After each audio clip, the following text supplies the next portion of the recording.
seeing, it seems like maybe, well, at least with the the vice president of the private equity, vice president of HR of the private equity firm, you maybe did you just kind of decide to do something different at that point, or I Yeah. guess like okay, I want to do something else. So I like what was that? Uh, I guess what was that time period in terms of the thought process of kind of maybe not being a vice president of the private equity firm anymore?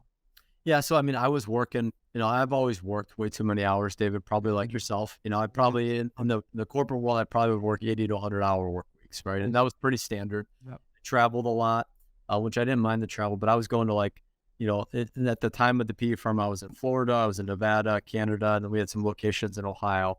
And so I would travel to the locations. And then like we had a tornado that hit one of the facilities, like, or near the facility, like a quarter mile.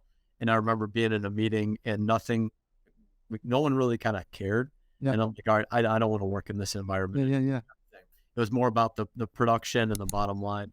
And so this is where I met, Tim is my neighbor, Tim Bratz Yep. in Cleveland, Ohio. And Tim asked me to come help him with his business in November of Oh, 2018. gotcha. And Tim's like, hey, can you help me put in like some structure? So I started doing like what I do now with consulting clients is Yep. we'll put in like core values and what's your mission or your value statement. And we help them identify, areas of risk from an HR standpoint, Yep. help them develop performance management systems. I interview all their team members and give them like a pulse of what's going on in the business and help create their job description so people know their roles and responsibilities. And then we create goals for how they're going to grow and we develop their org structure. So like Tim got me to do that. And then after that, Tim's like, Scott, you just need to quit your job. And Oh, so so you were doing that while you were still I only did that with Tim. I did that just yeah.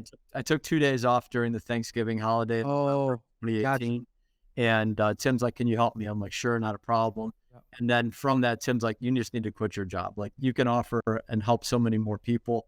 And so then it became like, "Is that something I wanna do?" And so Right. my wife and I, we prayed about it, we talked about it. Tim being the authentic guy that Tim is, Tim's Yeah. like, Yeah. "Hey, if you can't pay your bills, I'll help you pay your bills." I'm like, "Oh, Gotcha. okay." So I decided I was going to quit my job. That was in April of 2019, the day after Easter. And then I gave them a 2-month notice period because I had a contract. And Yep. so I, live up to that. Plus I wanted to make sure that the company was in a good, Yeah. place. That's that's I left doing like, I led diversity and harassment training in the workplace. I went to all the locations and trained everybody on that. And then I made sure I helped with my succession plan and who was going to do what.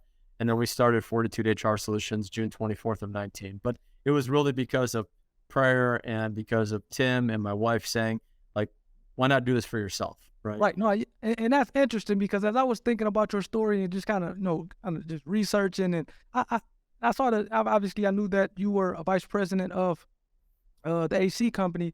Uh, and again, that's I would imagine that's a big corporation to head up the vice president of HR.